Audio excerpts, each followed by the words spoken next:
Hey guys, Kevin Ellis Jr. here with the Apex Racing Academy with this track tutorial for Suzuka and the Porsche GT3 Cup car. So, first off guys, just as you come down the straight, obviously this is going to be a prime overtaking spot come race time. So obviously I'll go over the chicane at the end of the lap, but obviously ensuring that you get a good exit out of the last chicane and that you're strong into here will obviously ensure that overtaking is a little bit easier for you. So as you come down towards turn 1, normally in like a GTE or something you'd be braking right up around here, but as you can see the brake light's already coming on right around this white line or the 100 board. It's quite a nice braking zone because you've got quite a few reference points you can use, obviously the white line being the main one, but if you are behind traffic or something then you've got the 100 board there as an alternative. So as you come down towards turn 1, you're going to have a lot of brake initially and then dropping a lot out of it. Obviously you're going to have to brake and turn at the same time, which in this car is really difficult just with the lack of downforce and overall grip. So as you're coming down, you're keeping on the brakes the full time. You shouldn't have to be braking and accelerating in between the two corners. If you find yourself doing that, then you're probably entering way too slow. Have a look at the VRS telemetry or even compare the speed on the Hotlap video compared to what you're doing and see whereabouts you're losing time.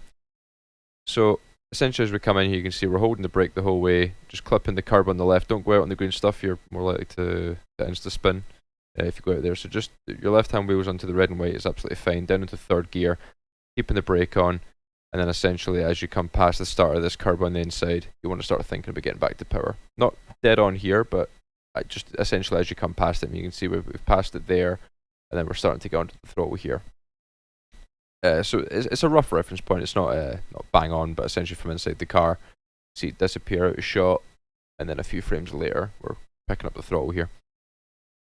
Throughout here, obviously we're in third gear, it's just going to be a case of balancing the throttle just to try and manipulate the diff, just to get the car to rotate. Obviously it's a big oversteer on throttle car at the minute, so you can really use the throttle to your advantage through here just to get the desired rotation. So you just apply some throttle here, you can see still got a lot of steering lock in it, and then as we apply like the last 15-20%, really open up the lock out to the curb on the left hand side and then quickly back over to the right as we enter the S's. Now this first left hander here is going to decide how good you get through Dunlop at the very end of the S's, the uphill left, so this is a key section to make sure you get right.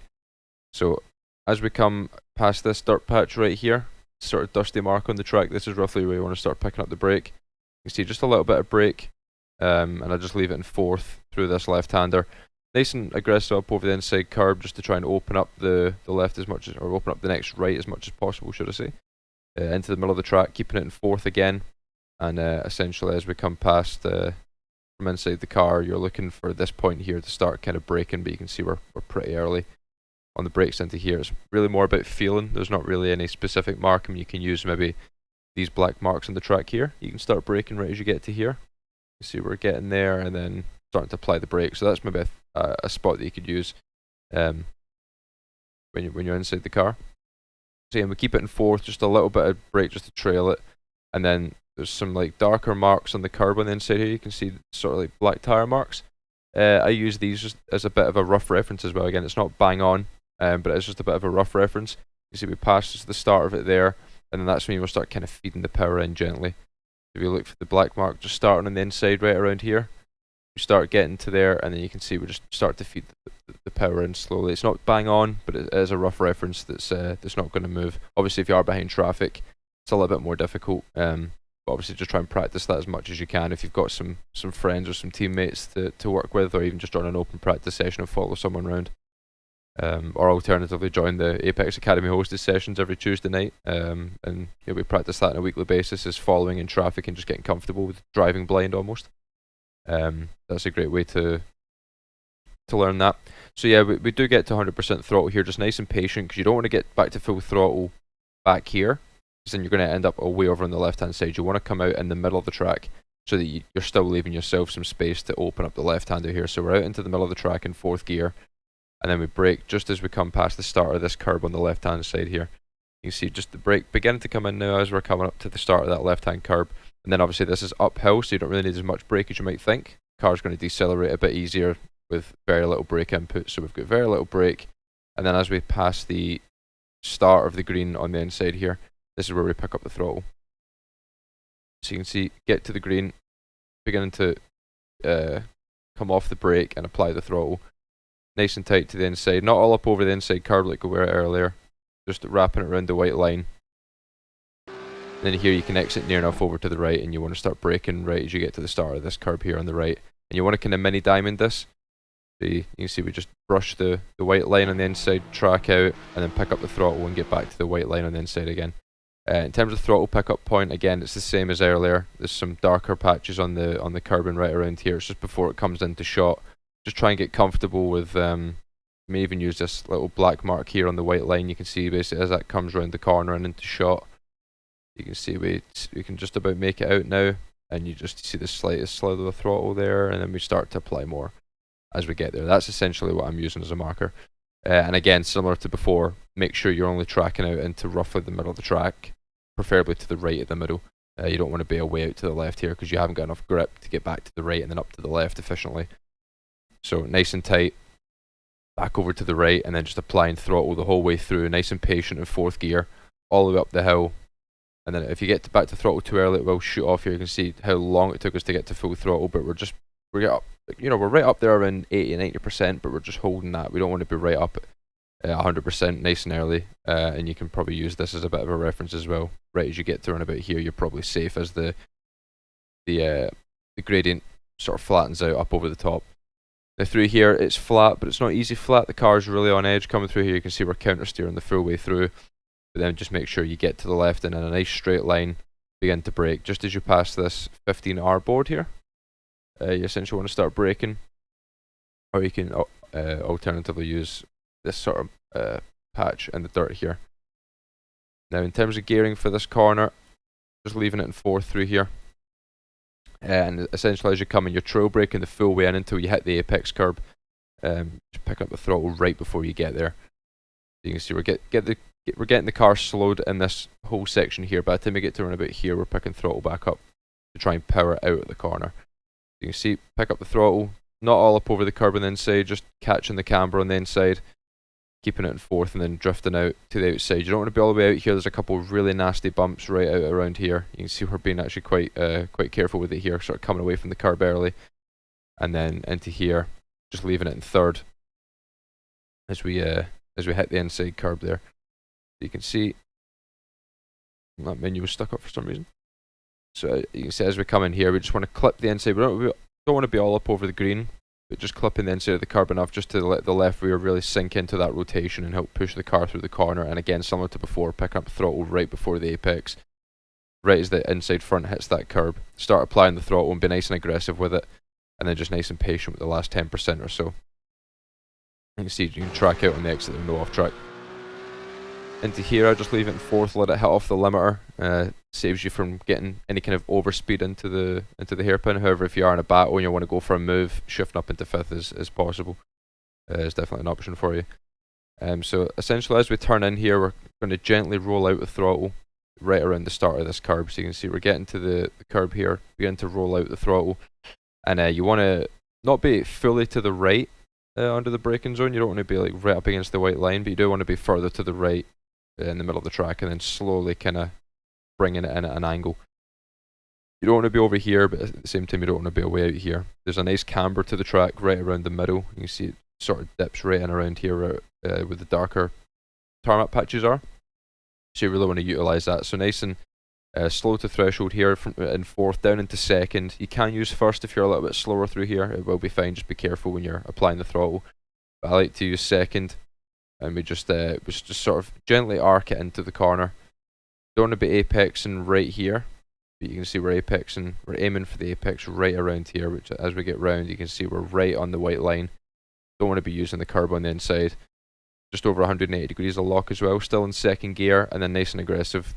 Big kick of throttle, the diff engages, begins to turn, and you can see we're beginning to drop a lot of the lock out of it. And then it gets a little bit light here, just a little bit of correction on exit as we were nice and early on the throttle. Making sure to get the best drive out of here that we can. Then out to the curb on the outside. Through here again is flat, similar to the top of Dunlop, however it's not easy.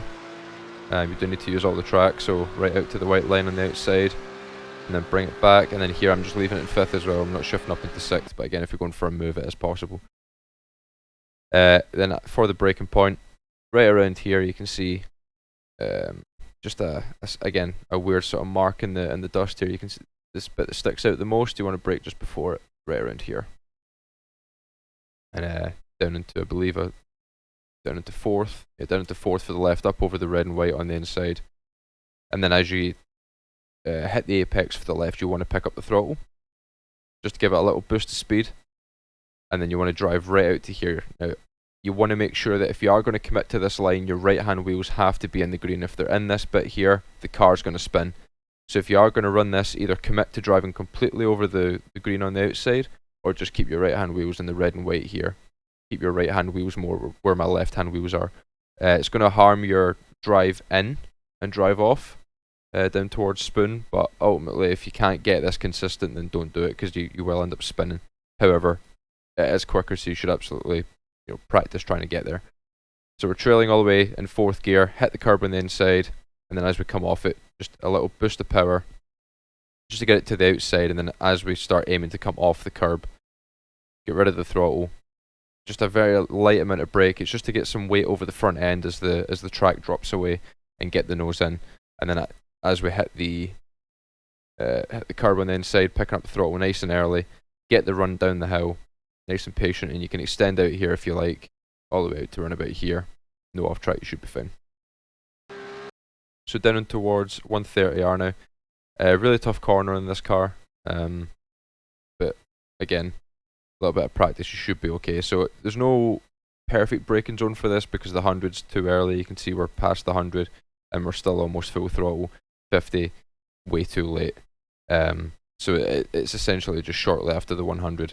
Start applying the brakes down into fifth, and then nice and aggressive up over the inside. And essentially, as you hit the curb on the inside here, you can see the left front just going into the grass, and we picked up the throttle here, and then to full throttle as it drops off the curb.